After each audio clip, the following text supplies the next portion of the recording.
Tetaplah menjadi bulan.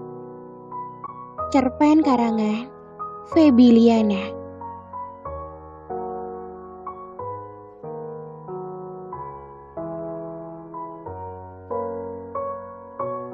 Rintik-rintik hujan berjatuhan membasahi kota, membuat kaki-kaki itu perlahan-lahan melangkah mencari perlindungan. Berbeda dengan para burung yang kian liar berterbangan, seolah-olah ia menyambut datangnya gerimis dengan sangat riang.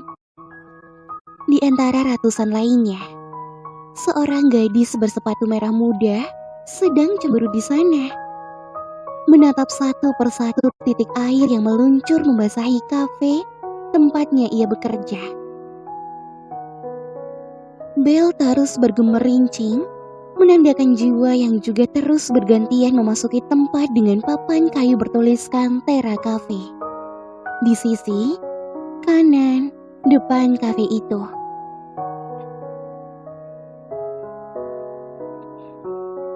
Kafe yang baru berjalan selama 1,5 tahun itu biasanya menjadi tempat favorit bagi orang-orang pencari ketenangan. Alunan musik jazz yang diputar tiada hentinya.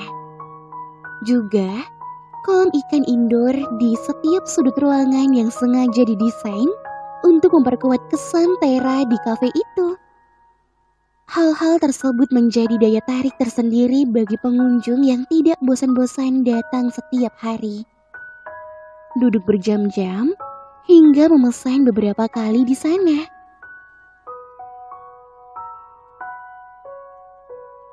Keempat kolam ikan menjadi simbol Tera atau bumi yang sebagian besarnya digenangi oleh air, menyejukkan. Bahkan terkadang suara alirannya begitu membuai pendengaran. Kebun vertikal yang menempel di kaca juga tidak kalah menarik perhatian. Belum lagi jika bunganya serentak bermekaran.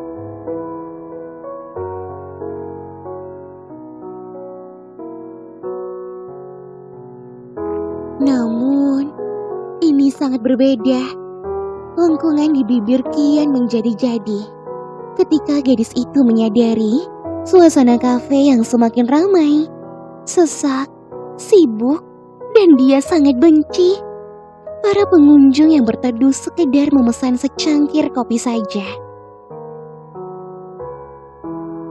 Hitung-hitung, sebagai penghangat tubuh yang kini mulai gemetaran. Hal itu cukup merepotkan karena si gadis harus berkeliling dengan nampan penuh akan cangkir kopi, mengantar ke setiap meja, dan keseharian yang sudah sangat melelahkan.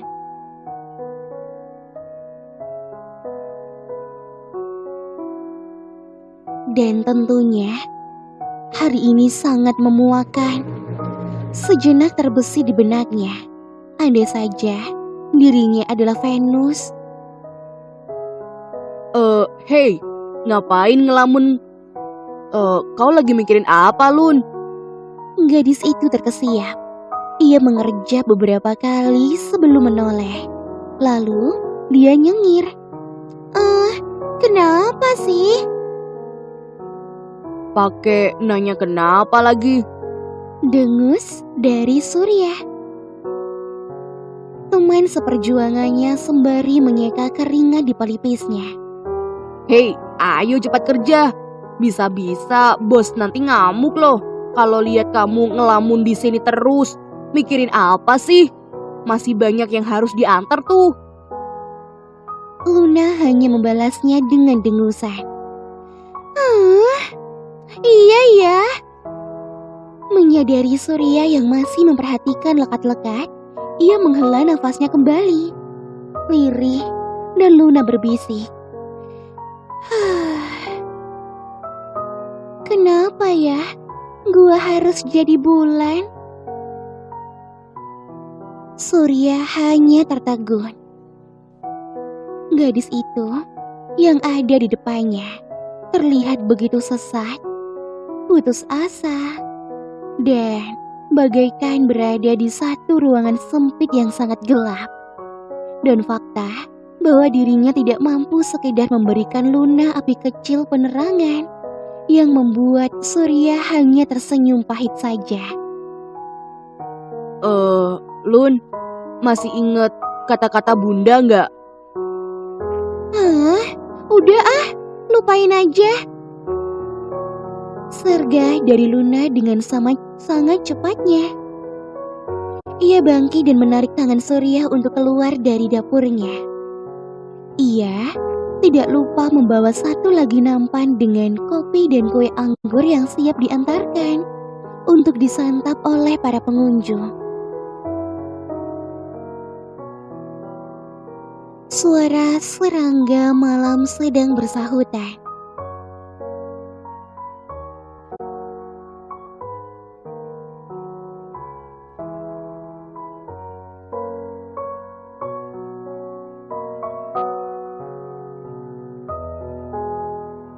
Suara serangga malam sedang bersahutan, saling beradu di dalam pekatnya malam tanpa bintang, dan hanya bulan purnama yang tidak gentar.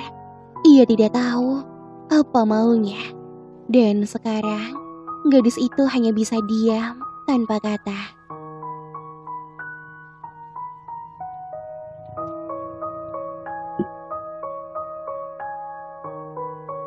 Namun mata mereka terpaku pada satu arah saja.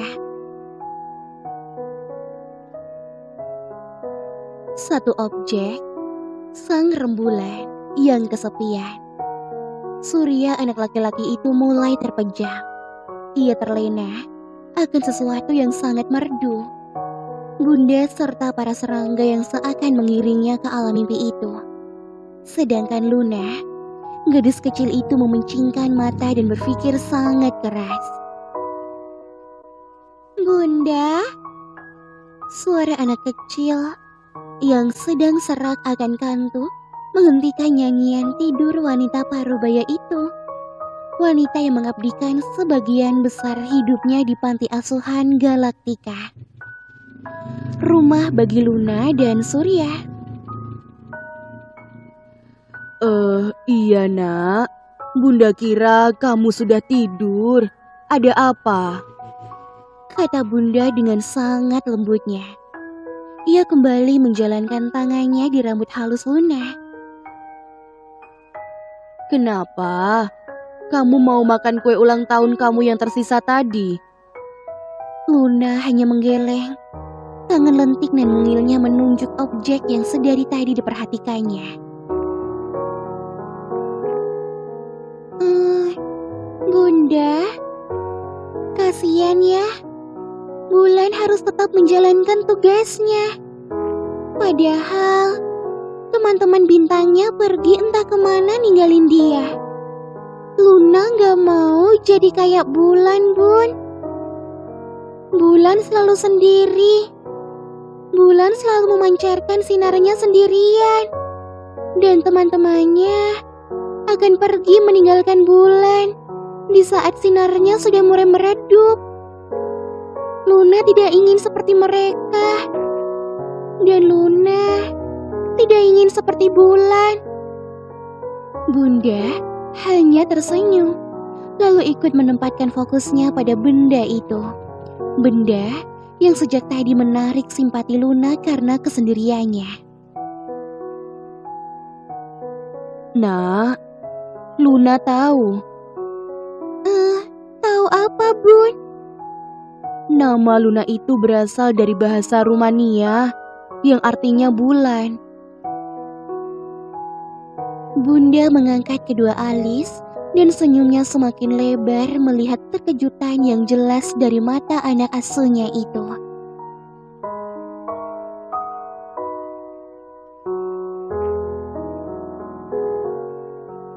Bulan itu, Lun.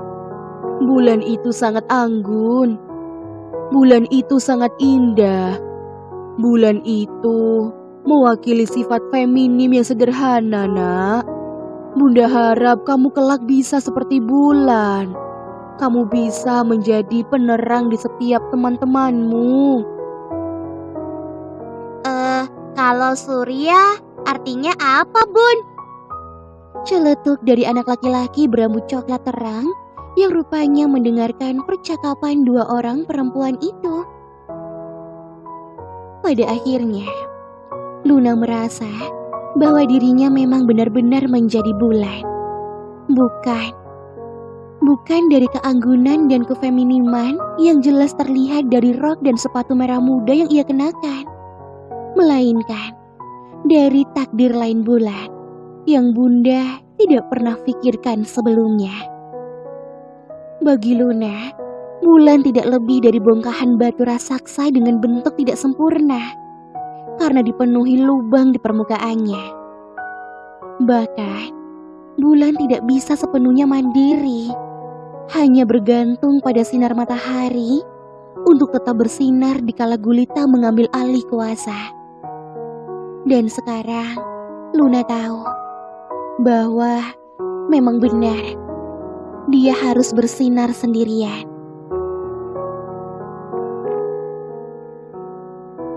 Kursi-kursi kosong perlahan-lahan mulai terisi.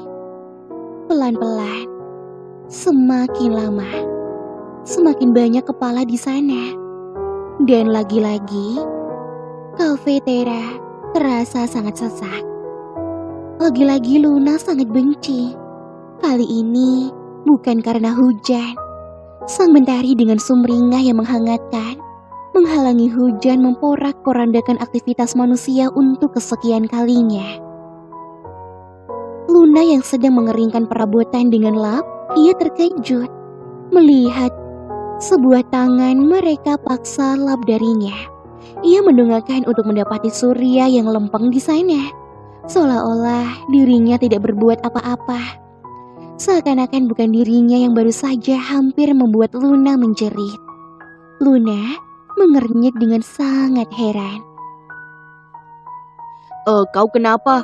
Bad mood banget sepertinya. Enggak kok. Dan akhirnya, Surya pun mengagetkan Luna. Lihat deh, kafe rame banget ya. Kening Luna semakin berkerut. Harusnya, dialah yang menggerutu demikian, bukan seorang Surya si pekerja keras. Ngomong-ngomong, jam berapa sih acaranya? Surya bertanya-tanya. Cowok itu memindahkan satu-satu perabotan kering ke rak. Sedangkan Luna yang menyaksikan dan membiarkan sahabatnya itu mengerjakan semua tugasnya. Menaik turunkan bahunya.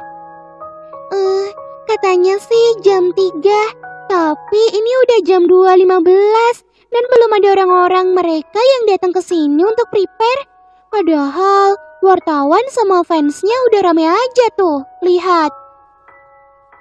Hari ini, Cafe Tera sudah disewa selama setengah hari untuk acara launching single perdana salah seorang penyanyi cantik. Yang Luna tidak ketahui namanya itu. Maklum, ia harus mengurusi rumah dan Surya yang akan berangkat kuliah dari pagi hingga siang. Lalu ketika matahari sudah tepat di atas kepala, Luna akan bekerja di kafe hingga malam. Saat sampai di rumahnya, pada suatu malam, Luna lebih memilih langsung tertidur di sana. Jadi, televisi di rumahnya dan Surya bisa dikatakan sangat tidak berguna.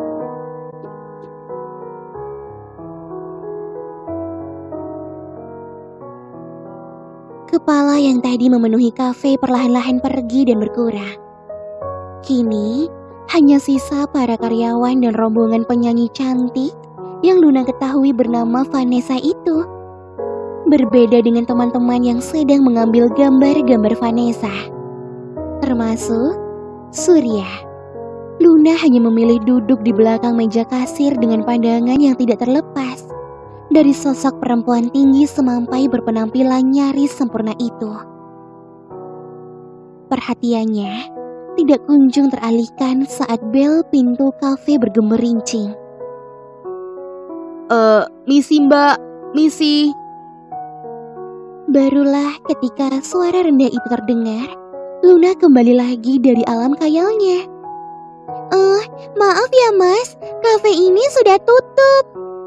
Oh Ujar Luna perlahan-lahan sembari mendongakkan kepalanya. Berusaha bersikap sopan di tengah-tengah muaknya dia saat ini.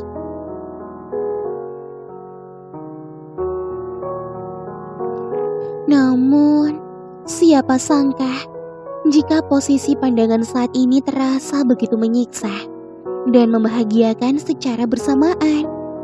Luna sangat yakin seseorang telah memukul gong dalam jantungnya dengan palu godam yang begitu keras. Dan orang itu adalah pria tampan yang ada di sana. Rupanya tidak banyak yang berubah, hanya garis wajah lebih tegas dan rahang yang semakin tajam. Pastinya ia tambah tampan. Netra sehitam bulu gagak itu kembali lagi. Kembali bersama semua kenangan.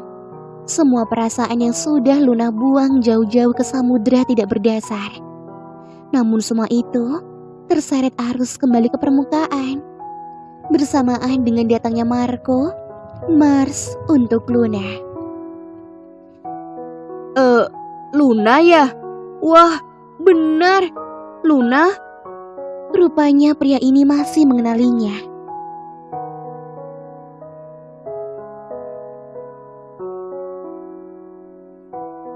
Luna hanya bisa mengangguk saja.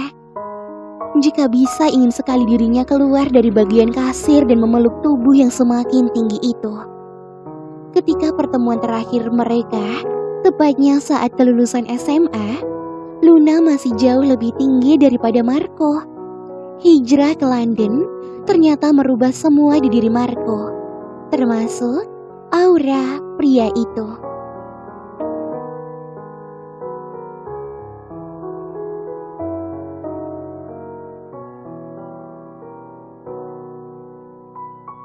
Entah kenapa, Luna tidak lagi bisa merasakan hangat saat Marco bersamanya. Hijrah ke London ternyata merubah semua di diri Marco, termasuk aura pria itu. Entah mengapa, Luna tidak lagi bisa merasakan hangat saat Marco bersamanya.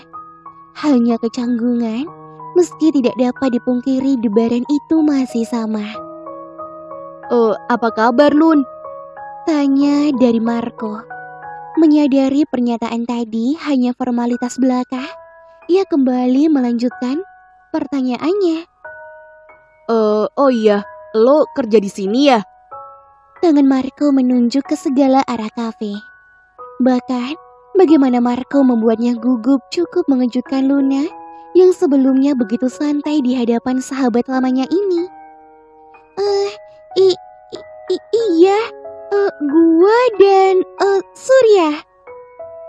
Mendengar nama Surya, Marco menaikkan kedua alisnya.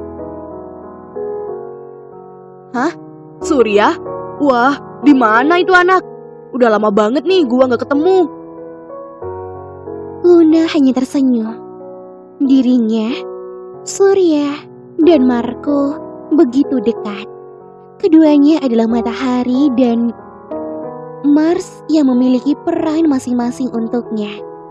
Lantas Luna memanggil salah satu sahabatnya, melambaikan tangannya, mengisyaratkan Surya untuk datang ke arahnya.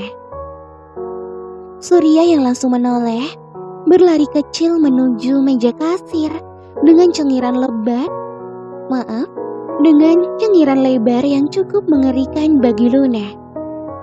Menurutnya, cengiran itu persis seperti seringai yang sering ditunjukkan oleh para pengidap pedofilia. Sangat ngeri sekali. Kenapa? Hey, bro, apa kabar? Cengiran itu perlahan-lahan pudar, tergantikan oleh raut wajah tercengang, namun terlihat jelas dari kedua bola mata Surya bahwa kehadiran Marco membawa kesan menyenangkan bagi dirinya. Lo? Wah, beneran nih? Apa kabar? Surya mencubi dan menekan-nekan wajah Marco, namun ia segera menghentikan. Namun ia segera berhenti ketika mendengarkan Marco meringis. Hei, maaf ya. Oh iya Lun, sepatu putihku. Kemana? Kemarin kan kamu cuci kan? Sekarang di mana? Surya berteriak sambil berjalan ke sana kemari, mengecek keberadaan sepatu kesayangannya di seluruh penjuru rumah. Lun, Iya, sabar. Sabar sedikit bisa nggak sih? Yang sedari tadi ditunggu pun akhirnya muncul. Luna datang dari pintu belakang membawa sepasang sepatu putih yang sudah bersih. Oh iya, aku cuma bisa bikin roti isi telur doang. Gak apa-apa ya buat sarapan, kata Luna menunjuk dapur dengan dagunya.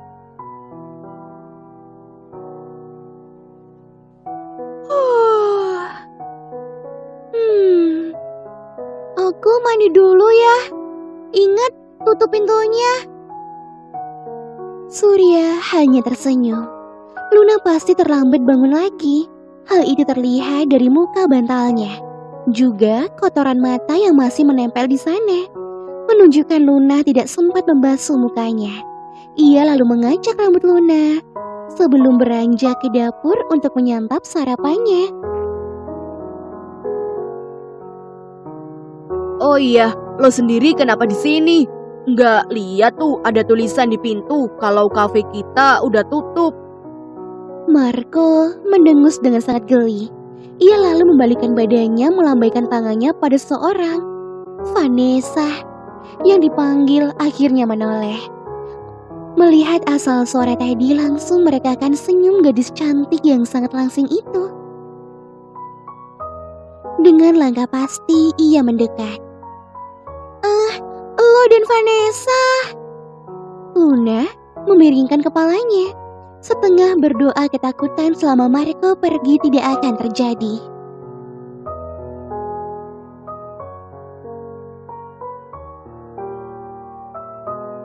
Iya, kami akan bertunangan dalam waktu dekat ini. Cukup lama kata untuk menghunuskan pisau tajam tepat di pusat kehidupan Luna. Tangannya mulai bergetar, matanya terasa sangat panas, dan tenggorokannya terasa sakit menahan tangis. Dan Surya, hidup bertahun-tahun dengan Luna membuat mengerti keadaan ini. Jadi pria itu langsung merangkul sahabatnya mengusap-ngusap bahu Luna dengan sangat lembutnya. Oh iya, kamu kapan sampainya? Kok kamu gak nelpon aku? Udah dari tadi ya? Dan kehadiran sang Venus menambahkan suasana kelam pada obrolan tiga sahabat lama ini. Venus yang cantik, Venus yang langsing, Venus yang berbakat seni, Venus yang bersinar, Venus yang didambakan. Sedangkan bulan yang tidak sempurna, bulan yang tidak berguna, bulan yang tidak bersinar sendiri, dan bulan yang diabaikan. Seperti Luna. Luna dengan mengenaskan menertawakan nasibnya. Iya, melihat ke arah pantulan wajahnya di cermin. Ia lalu melihat kembali ke arah ponsel, membaca lagi pesan dari Marco yang diterimanya, tepat sebelum Luna membuka pintu kamarnya. Pesan masuk dari Mars.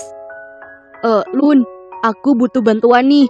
Nanti malam abis kerja, bisa temenin aku nggak?